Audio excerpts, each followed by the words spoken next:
Tonight on CBC Vancouver News. Don't do the parties, big gatherings, The urgent appeal from community leaders as COVID-19 cases surge in Surrey. Also, well, it was pretty scary because as soon as I opened the door, I could hear a gentleman calling for help. a deadly fire at an apartment complex in Penticton. And there will be no parade, no veterans, no military units, no cadets. from Remembrance Day to Diwali and Christmas, how COVID-19 is curtailing traditional celebrations. This is CBC Vancouver News.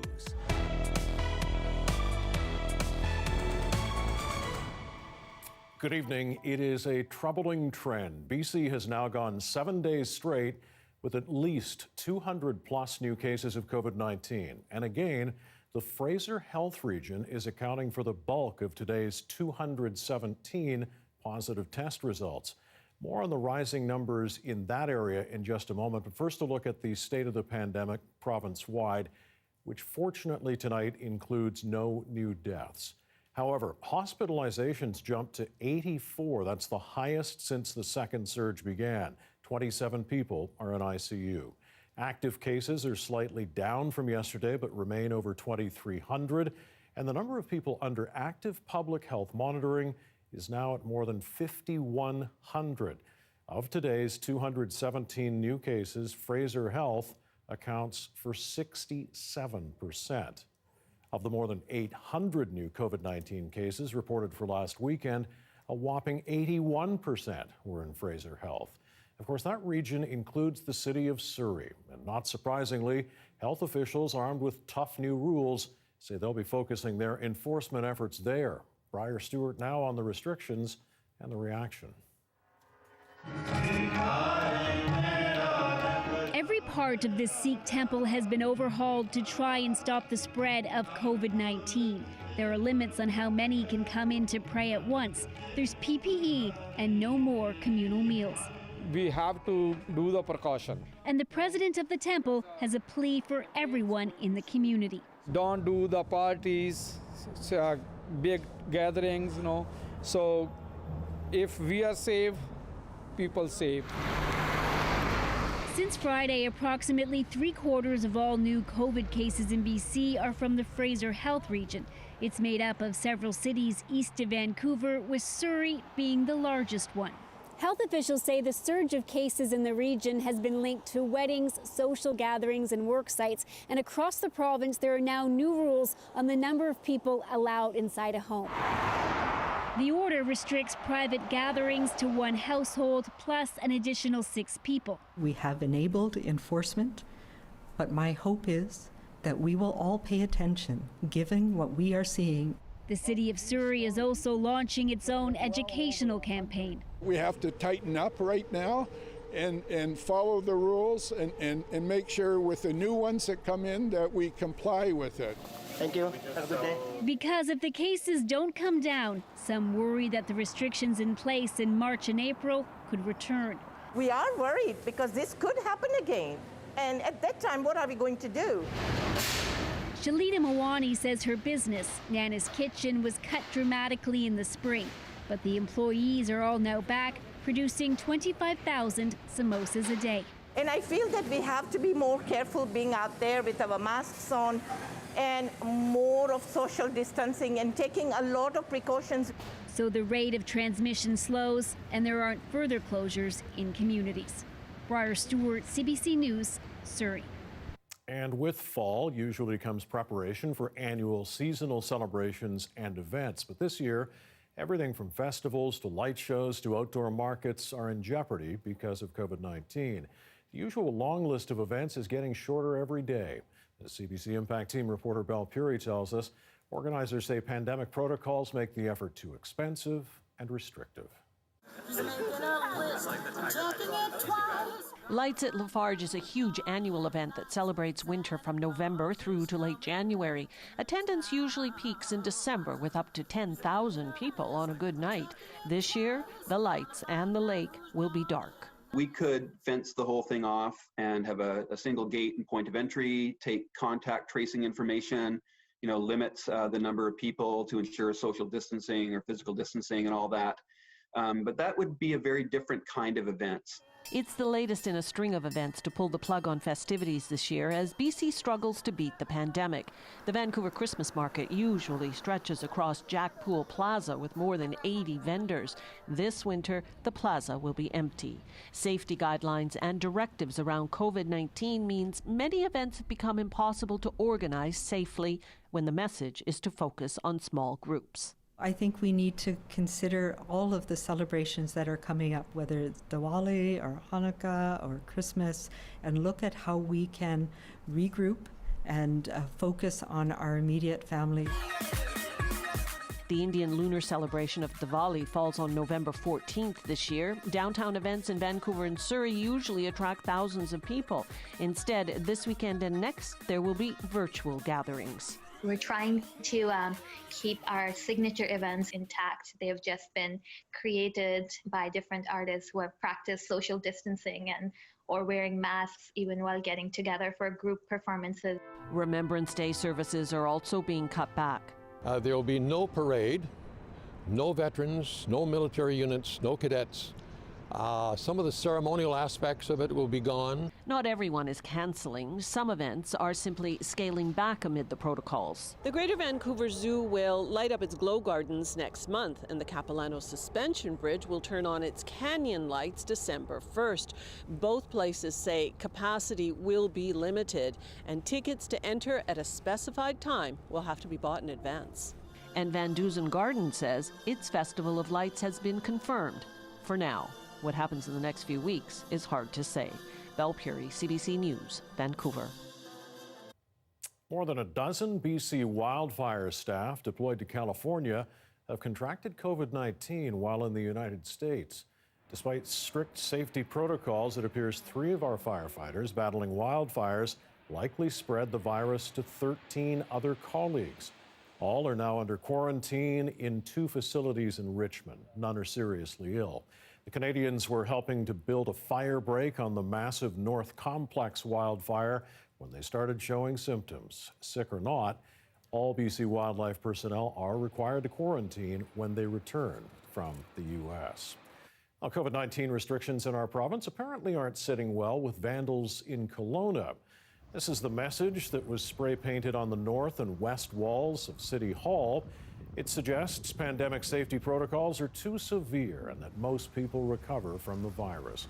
The city's mayor says he's disappointed, calls the message misguided because the province deals with pandemic response, not municipal governments. City crews used a power washer to remove the message this afternoon. Anyone with information is asked to contact Kelowna RCMP.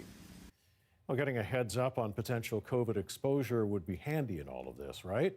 Well, there is an app for that, but as Thomas Dagla tells us, BC doesn't want it, and fewer than 5 million Canadians have it downloaded. We're on 22, follow me. How's this for a return to normalcy?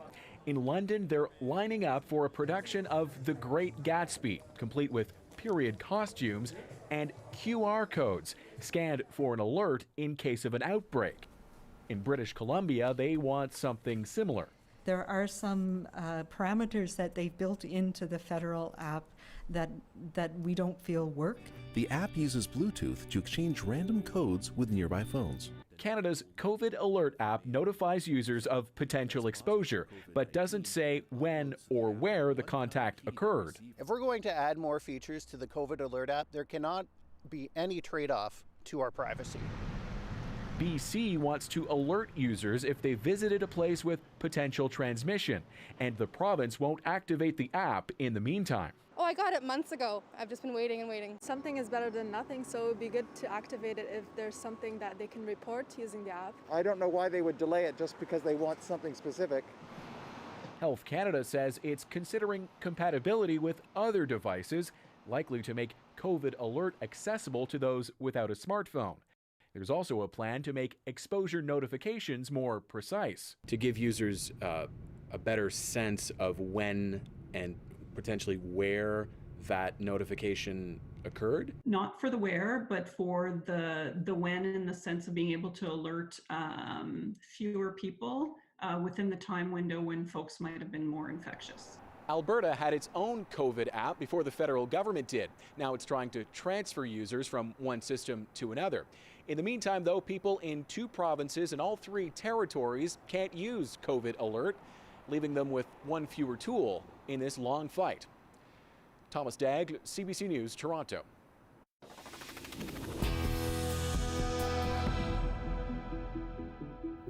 A grim discovery in the Okanagan this afternoon. Mounties in Penticton say human remains have been found in the ashes of a massive fire at a condo complex. Dan Burr joins us now live with more on this. So Dan, do we know what sparked this fire? Not yet, Mike. The RCMP doesn't think it's suspicious, though. Now, flames were pouring out of the 3-story apartment building on Elm Avenue near Skaha Lake when crews arrived just after 4 this morning. The fire chief says the blaze spread up to the top floor into people's suites through the balconies, fanned by strong wind from the lake. Dozens of people were forced from their homes, and even nearby hotels were also evacuated. Well, it was pretty scary because as soon as I opened the door, I could hear a gentleman calling for help. So we had one of our maintenance guys jump the fence, along with a couple of firefighters, and from my understanding, they were able to pull him off the 2nd floor balcony. The fire crews say several suites in that 36-unit building are vacation homes, so they were busy trying to figure out who may have been missing and who was away.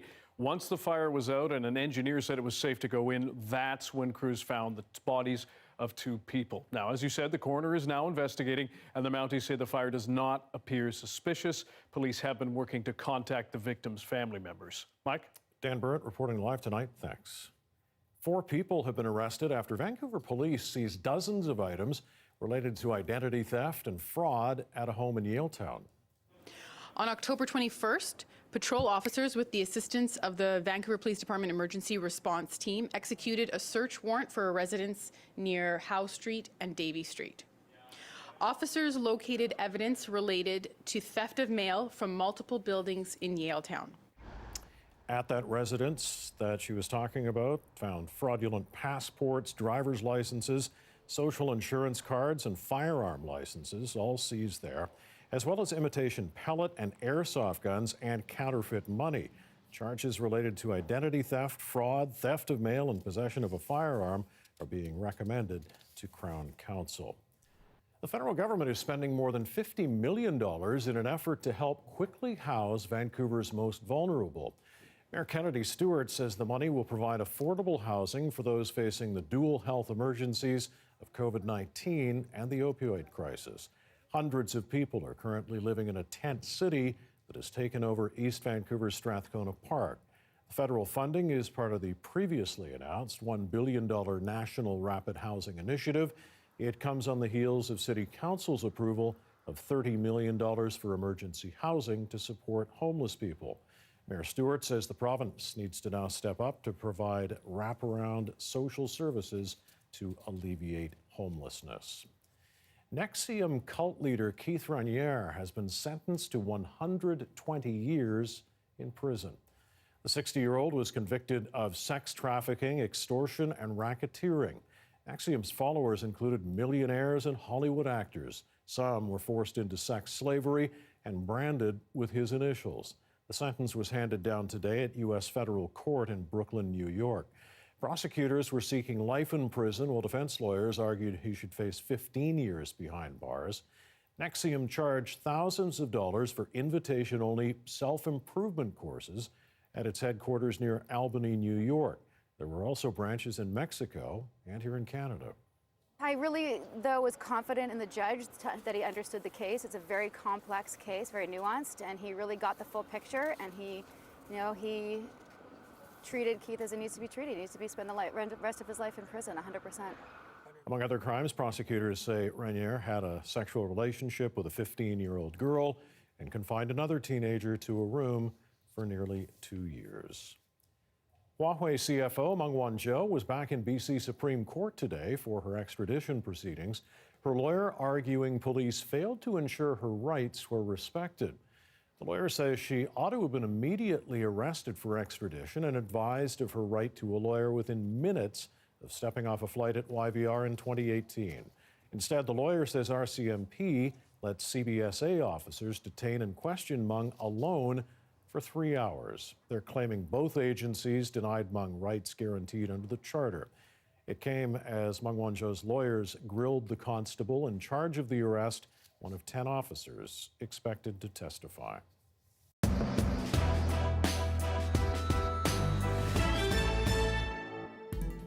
Well, John Horgan has returned to the BC legislature for the first time since winning re-election. While he awaits the mail-in ballot count for a final tabulation of the results, the Premier is focusing on forming his new team. CBC's Tanya Fletcher is looking at the challenges awaiting this NDP majority government. Good. How we doing? John Horgan was all smiles as he returned to his office at the legislature, his first time as a second-term premier. Morning. How does it feel to be back? It feels good. His challenge now is an enviable one, deciding how to spend the political capital he suddenly has with a majority government. The New Democrats made historic gains, breaking through some suburban Liberal fortresses. But they did not flip a handful of ridings outside the Lower Mainland that were within reach. I would have liked to have seen better results in rural British Columbia. I'm going to have to do some more work, clearly, to get to those communities.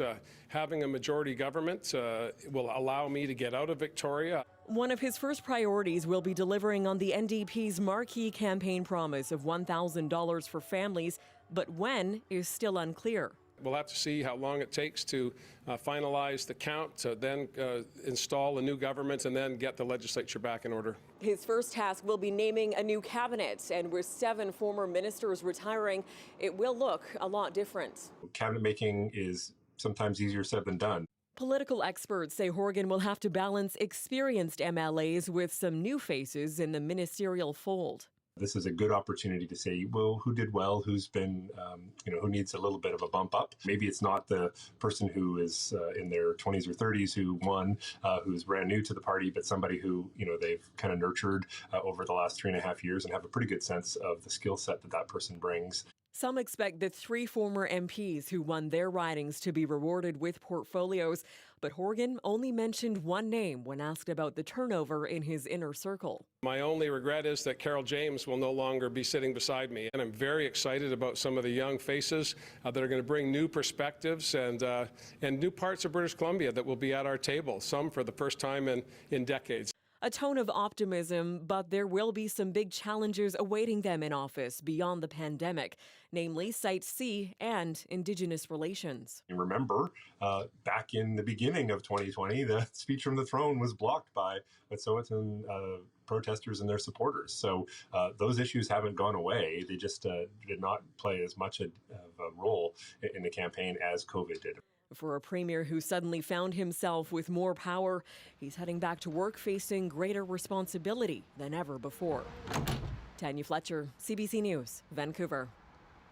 And Johanna Wagstaffe joins us now, our first check of the forecast. As a fan of Prince, I must say, I love the color of the sky behind you there. It's fantastic. Mike, it's beautiful. And I don't know if purple drizzle would have had the same impact, but that's what we've got today. It is a gorgeous evening out here after rounds of drizzle and with more drizzle in the forecast, and we're losing that sunlight until we can set the clocks back by 3+ minutes every evening. Temperatures are chilly tonight. Let me show you the currents out there right now. We are getting into a Pacific air mass in the next 24 hours.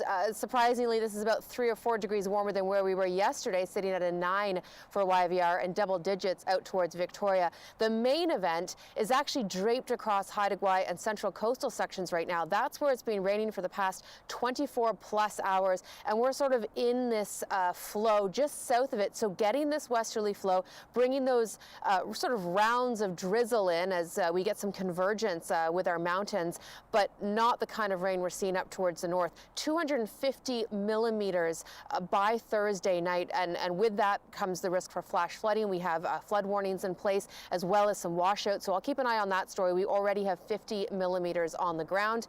That rain is coming to us, but it will be much more subdued, but I will take us through a soggier week and the Halloween forecast coming up. All right, we look forward to that. Thanks, Joe. And a reminder, you can also watch this newscast live on the free CBC Gem app, CBC Vancouver, also on Facebook, YouTube, and Instagram. Well, the new leader of the federal Green Party has been defeated in one of two by-elections in Toronto. Just ahead, what it means for her and the party.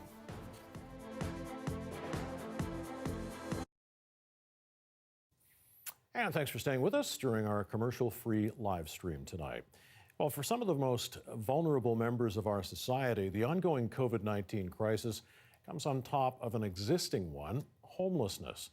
One carpenter in Toronto has decided to take things into his own hands. As Nick Weber reports, he's building small shelters to help the homeless weather the winter. This is the window I've been using. It's just a basement casement window. It doesn't look like much yet, but Khalil Seavright says this little structure is sturdier than you might think. This is the normal bat insulation you would find in any house. He's been building these shelters in his Cabbagetown workshop for about a month now. When they're done, he looks for people living outside in tents and asks if they'd like an upgrade. I've never seen so many people staying outside in parks.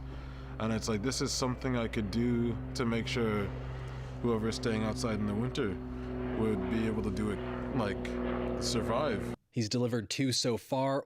Advocates say the number of Torontonians experiencing homelessness this winter could be unprecedented. And with COVID-19 still spreading in the community, many won't be interested in staying in a crowded shelter. It's going to be catastrophic.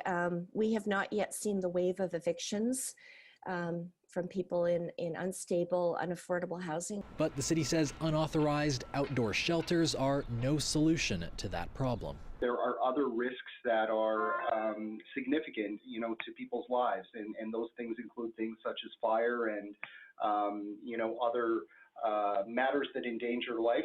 Instead, the city says it's focused on increasing shelter capacity through projects like its new modular housing development in Scarborough. Seavright acknowledges that his shelters can't replace that kind of work, but he thinks they're still needed, at least this year.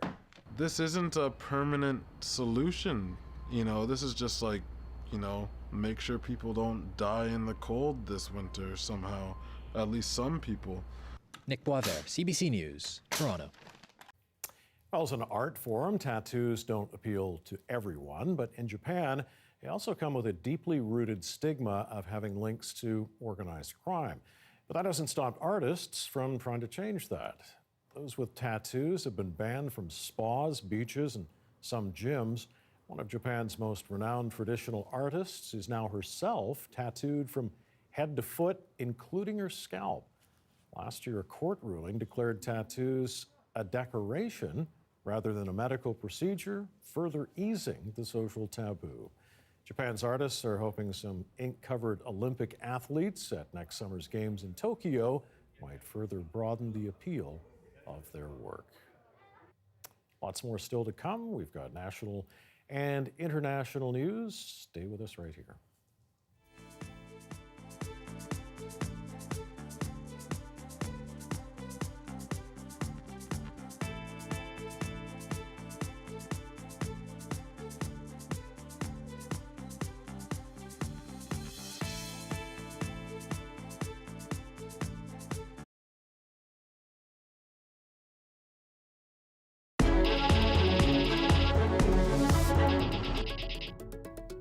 Recently elected leader of the Green Party, Annamie Paul, lost her chance to join the House of Commons Monday night.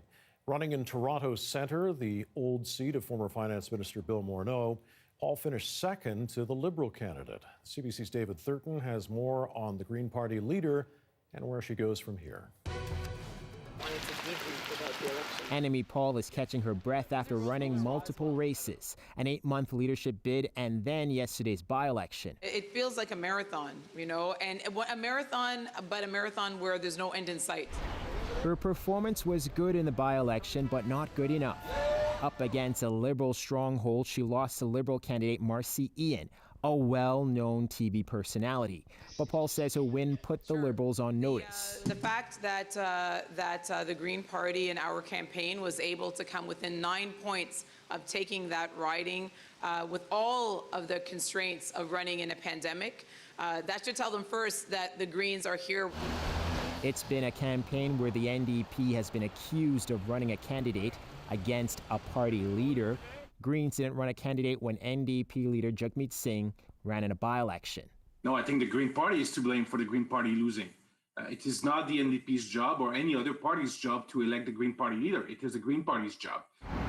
But despite the Greens' gains, don't read too much into last night's result, one pollster says. In terms of reading the tea leaves, in terms of greater political trends, by-elections are like the worst yardstick you can use because they are very specific to one riding and they are very specific to the dynamics on the ground.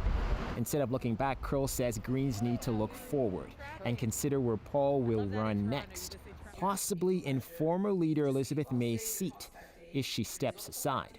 Of course, I have to consider it. I respect her enormously, but she hasn't even hinted at such an idea. We're not looking to substitute seats, we're looking to gain seats. There are promising seats that Paul could run in a general election, but Paul says her focus right now is making sure that her whole party is ready for whenever that comes. David Thornton, CBC News, Ottawa.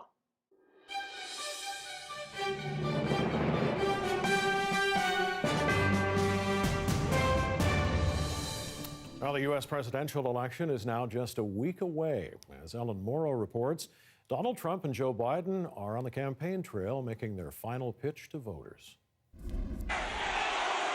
President Donald Trump taking the stage at one of 3 rallies in 3 states today.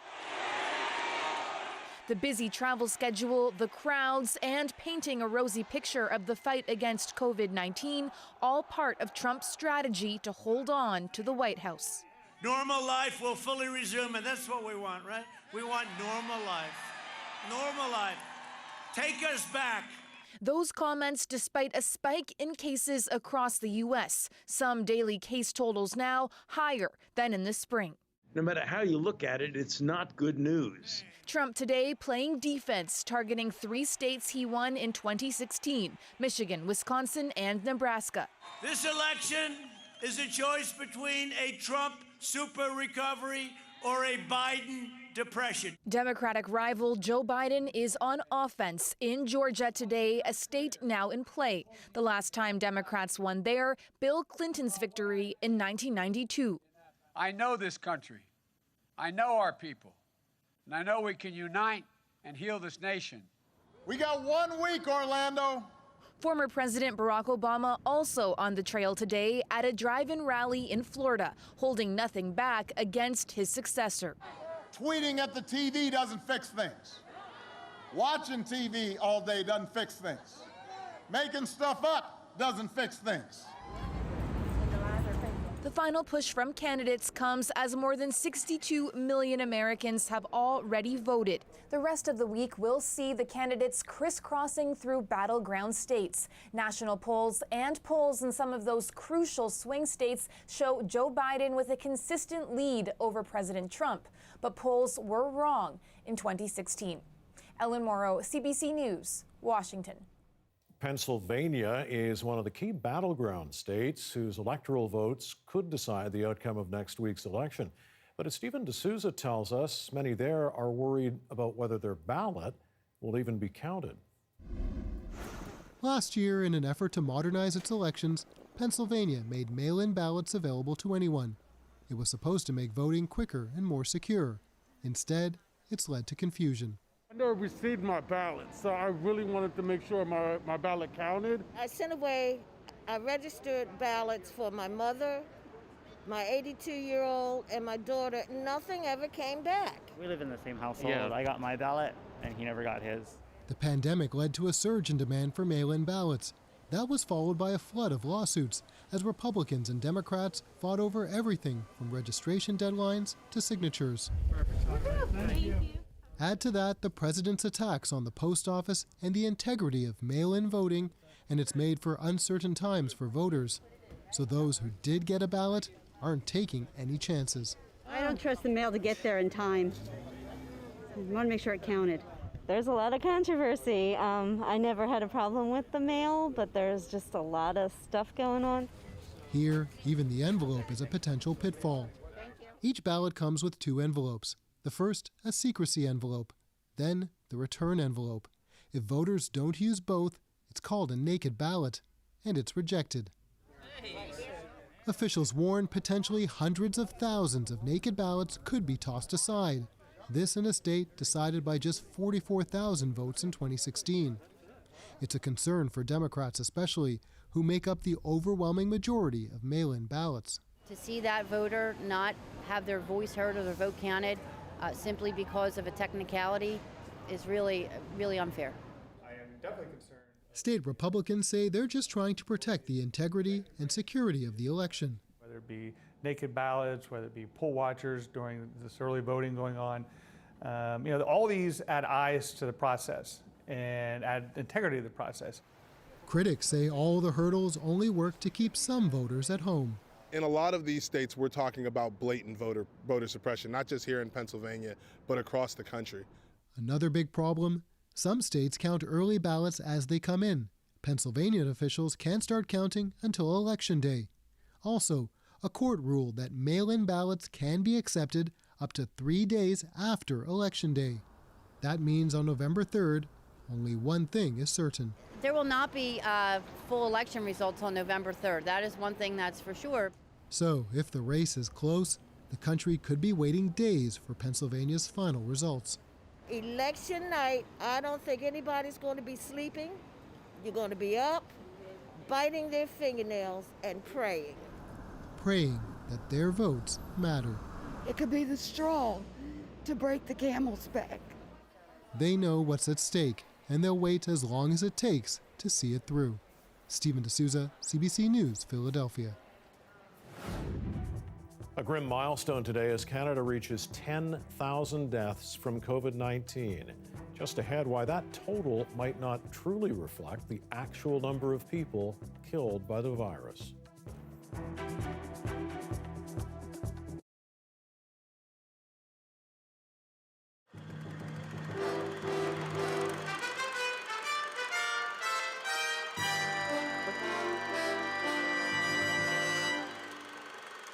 Cup, the World Series of yacht racing.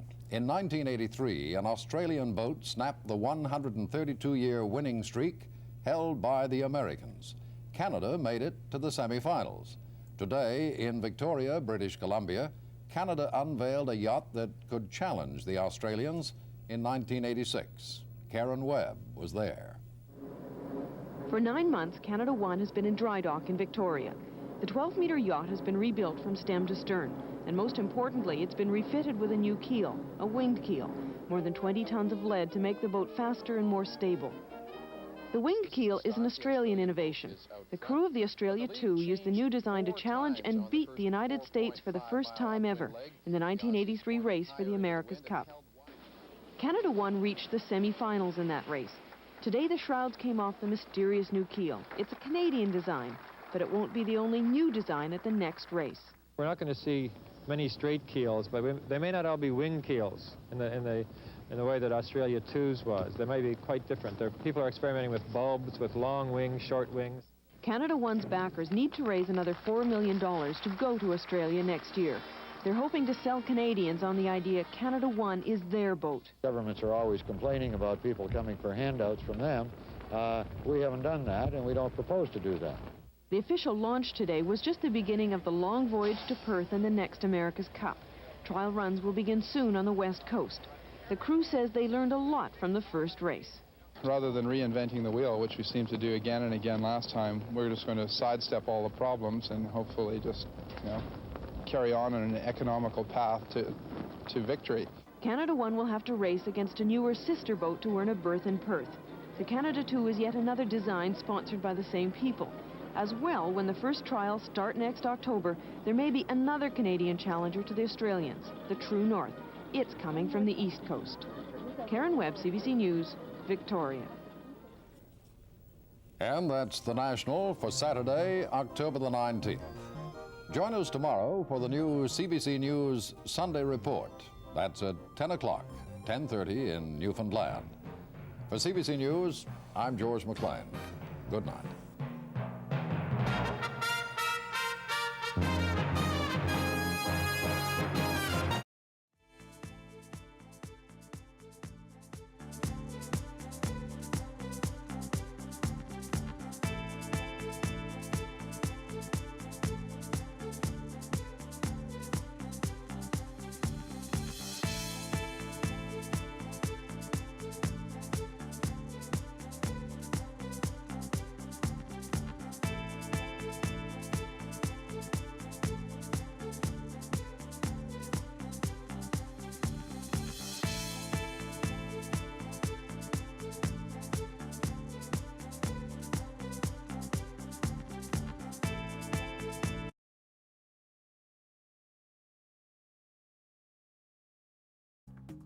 Some of the stories we're following tonight on CBC Vancouver News.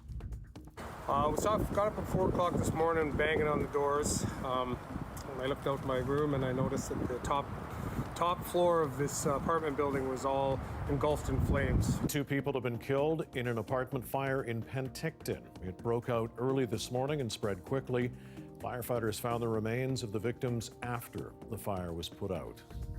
And I feel that we have to be more careful being out there with our masks on and more of social distancing and taking a lot of precautions. The bulk of new COVID-19 cases in our province are being reported in one area, the Fraser Health region. That includes Surrey, where health officials and community leaders are appealing to people to do more to try to stop the spread of the deadly virus.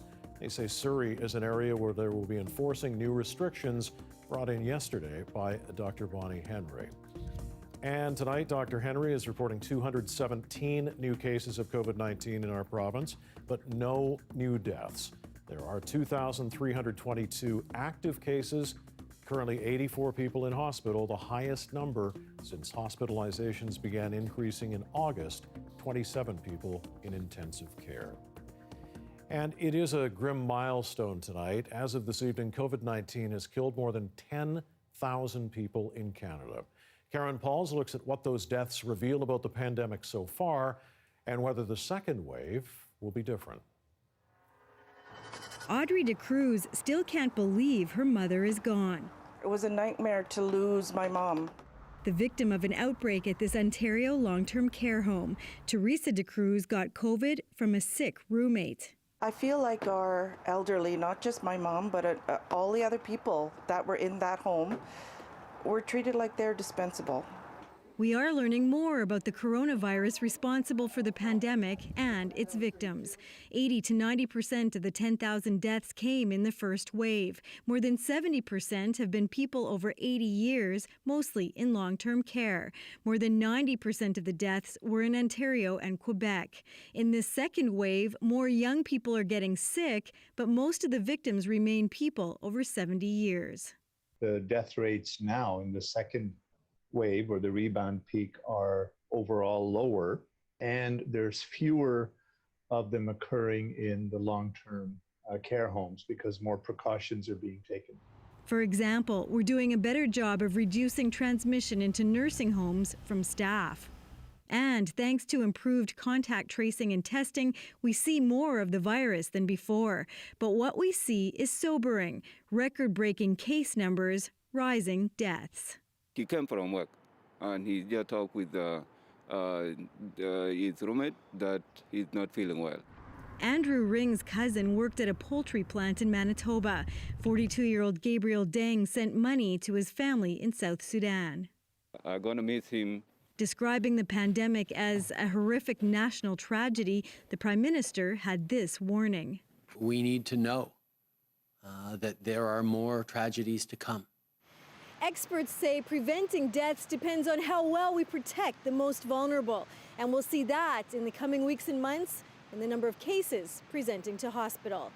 Karen Pauls, CBC News, Winnipeg. And after a long, drawn-out fight against COVID-19, a cure can't come soon enough. While the finish line, a safe and effective vaccine, remains out of sight, one of the leading candidates is showing some promising results. But as Christine Birak reports, some worry speed could come at the cost of safety. In a world desperate for good news, a drug company manufacturing doses of a leading COVID vaccine says it's showing signs of promise, especially in older adults. The fact that they're getting a decent immune response in older populations is obviously good. That's the group we really want to try to protect.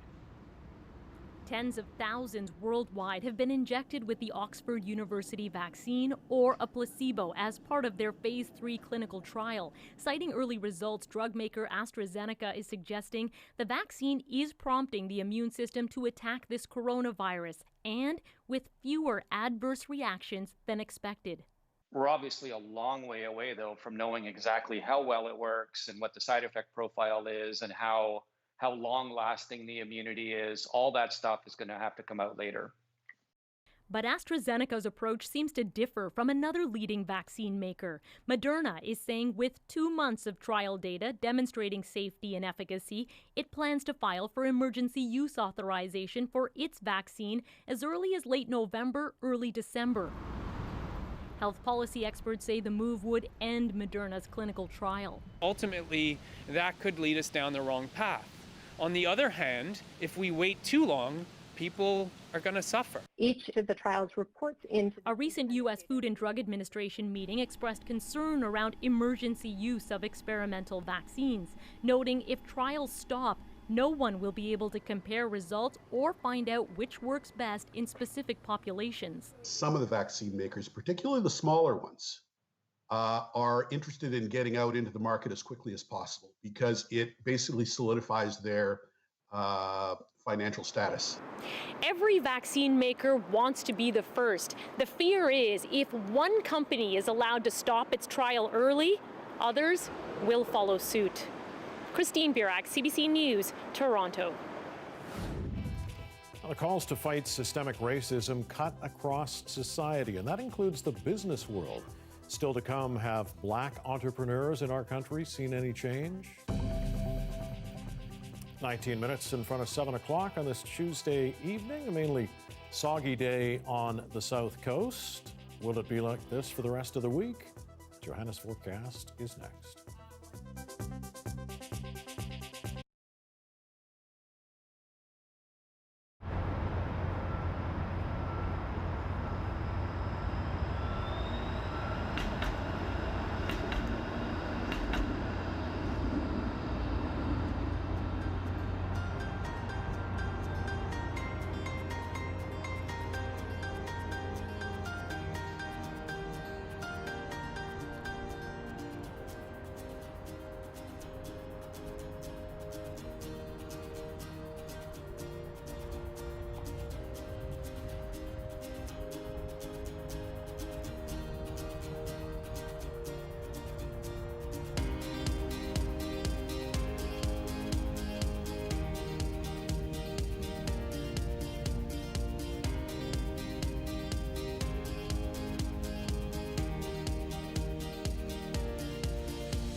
Market Report is brought to you by Fortis BC. We've got even bigger rebates. Rebate. Whoa! On select high-efficiency equipment for business, but only for a limited time.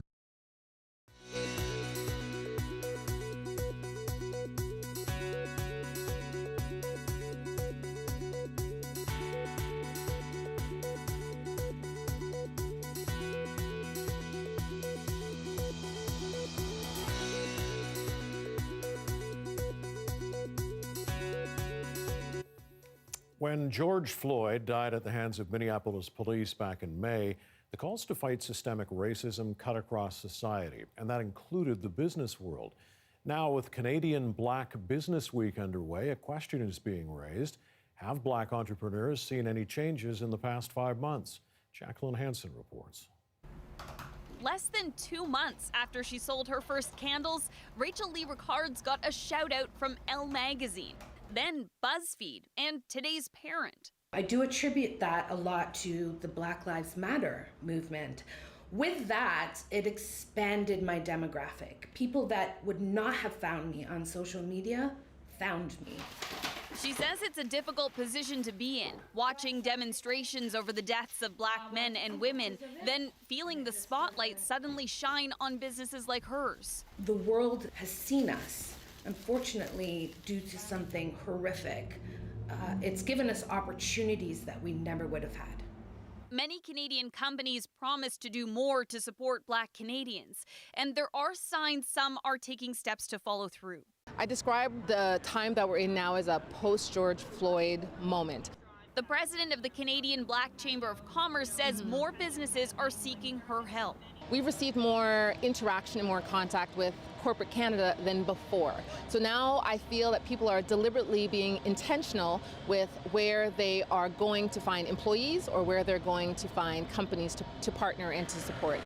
Just last month, the federal government invested more than $90 million in a Black entrepreneurship program to help access bank loans, mentorship, and other training. Also gaining traction, the 15% pledge, a call for major retailers to commit shelf space to Black-owned businesses. Last week, Indigo signed on. Ricards wants her candles on Indigo's shelves, but isn't entirely sure it would happen. Will a Black Lives Matter candle or a Love Your Kinks in Your Hair candle, will that be acceptable or just a little bit too Black? Still, she's hopeful there is space for her, and not just right now, but well into the future. Jacqueline Hansen, CBC News, Toronto.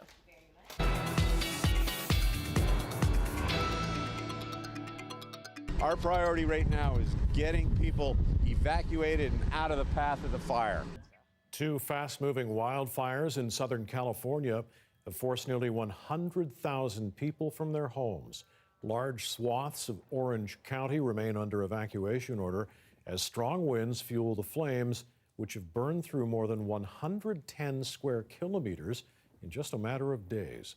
The state's utility company says its equipment is now under investigation as a possible source of the blaze. And Johanna Wagstaffe is back with us now. We talked about this last night, the situation in California, Joe, and the temperatures have come down, but those winds are just really hammering away.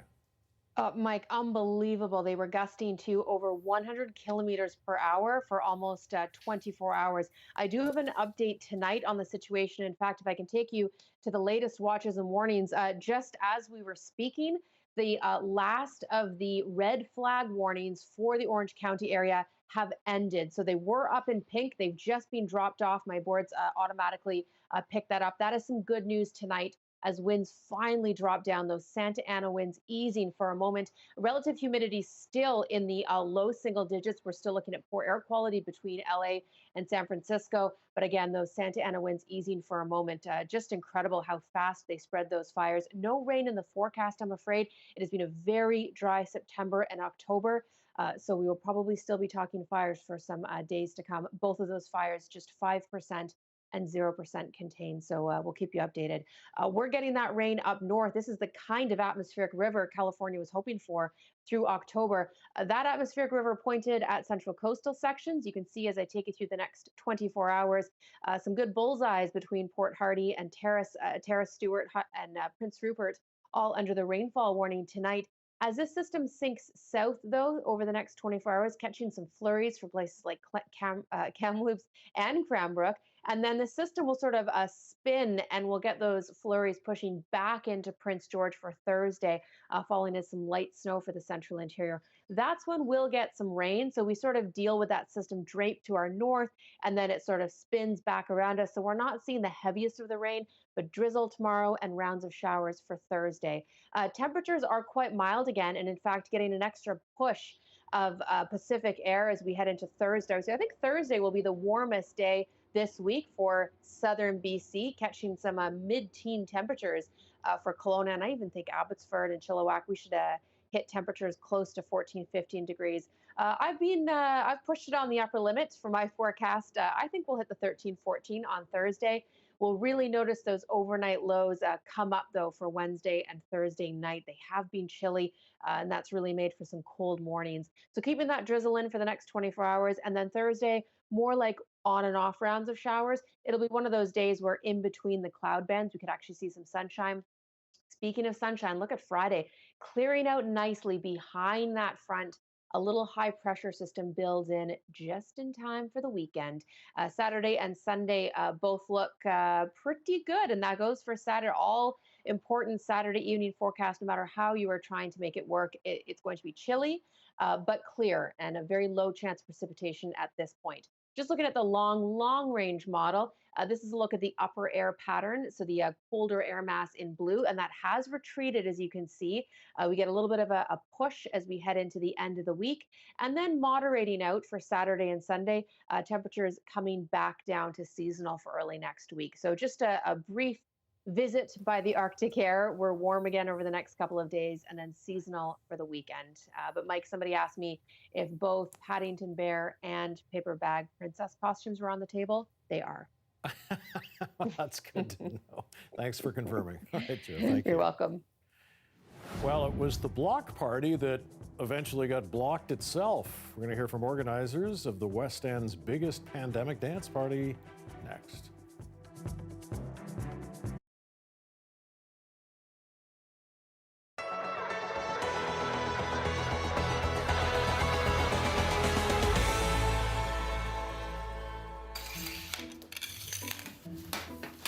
I originally moved to Toronto in 2004 to try to become an actor and a comedian and a writer. And it was going okay, but then I hit a point where I kind of wanted more of a set lifestyle.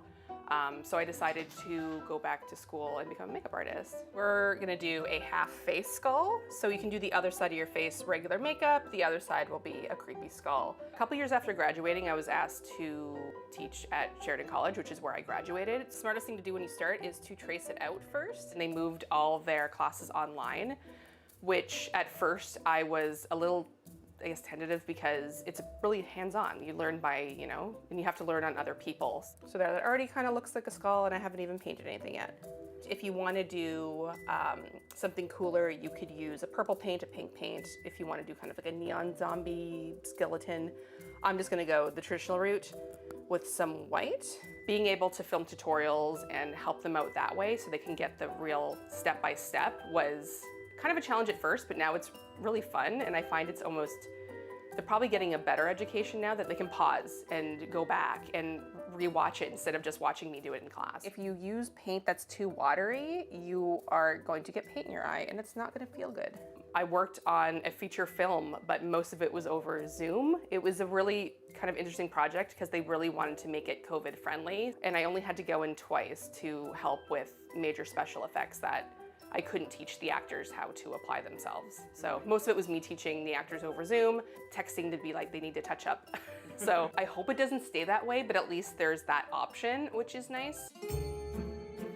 I really enjoyed doing the Jason mask. I was flipping through, I think, Instagram, and I saw someone else do it, and I was like, to kind of create, the depth and make it look like something's on your face, but it's your face. It's kind of fun. Do we want to do blood? Do you want to go that far? Any ideas or tips for anybody who might be planning to enjoy the Halloween festivities? Try something new. You can use your everyday makeup to create different looks. Pinterest, and there's Instagram, and there's Facebook groups where you can find random looks and try to recreate them, because this is the time. You don't have to go out, you don't have to worry about the rain washing away your makeup or the snow. You just have to, you know, look nice over Zoom or take a tour of your neighborhood and just wave at people. You can do a full glam on one side, you could do a character, you could do a lot with this look. So that's how you create a half skull with water-based paints, eyeshadow, and some fake blood.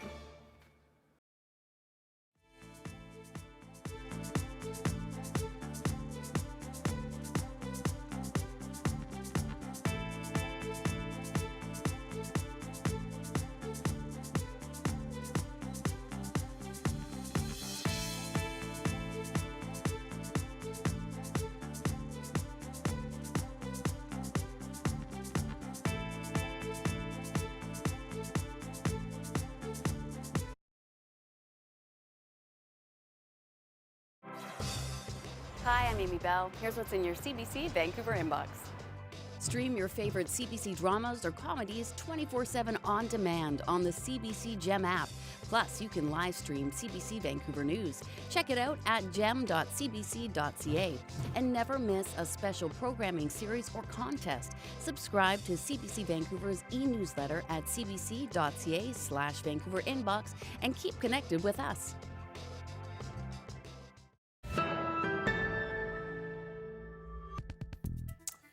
Well, a street dance party that started at the beginning of the pandemic as part of the 7 p.m. cheer has come to an end. The socially distanced Sunday night sing-along was started by 3 roommates in the Kitsilano neighborhood, but 5 months in, they received a noise complaint and had to wrap up earlier than intended. So CBC Arts went to the last party to see how it's made a difference during tough times. The heart of the socially distanced Sunday night sing-along is showing up every Sunday, socially distanced, dancing, singing, and just being around others who are doing that as well builds strength and builds certain resilience through a challenging time. Wessex Avenue! Good job! You got funky! The Delamont Park Village is a neighborhood that is unlike any other that I've ever lived in. The neighbors do know each other and talk to each other and give each other things and give each other advice. And that I think is really rare and something that I'm really grateful for. Follow the blue, follow the blue. There's a big old porch. My name is Jackson and I'm an artist. I live here at the Blue House. The Blue House is an artistic collective. Every night at the beginning of COVID, we were coming out and banging our pots and pans in honor of the healthcare workers at 7 p.m. Our neighbor Deb from the Brown House across the street from us, just knowing that we were musicians and artists and performers, invited us to lead the neighborhood in a sing-along song. Who's with us? Let's hear your pots and your pans. Yeah! First of all, we did one song. It was Gloria Gaynor's We Shall Survive. Walk out the door. Just turn around now. You're not welcome anymore. After that first song, we felt like we wanted just to move and to dance and get to know people. So we decided to play a few more tracks. And that has then blossomed into this 5.5-month journey.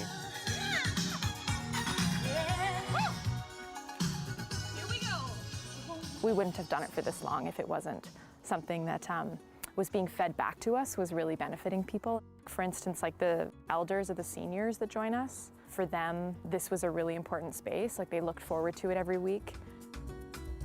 I'm somewhat challenged, so I'm not much of a dancer. And so I would sit on the sidelines and I enjoyed it.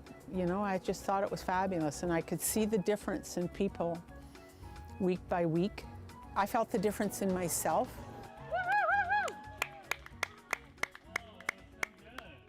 And shame this is going to be the last one. Welcome, welcome. This is the socially distanced Sunday night sing-along. We've been running this since the beginning of COVID, and this is our season finale tonight. And we've had an instance where a noise complaint was filed against the sing-along, like really quite towards the end of its run. And that's been a real kind of reckoning of like, it's just been really interesting, and I've felt some of the injustice of the way the system works. Great fun while it lasted. Thanks for watching tonight. Dan's here at 11. We'll see you again tomorrow night.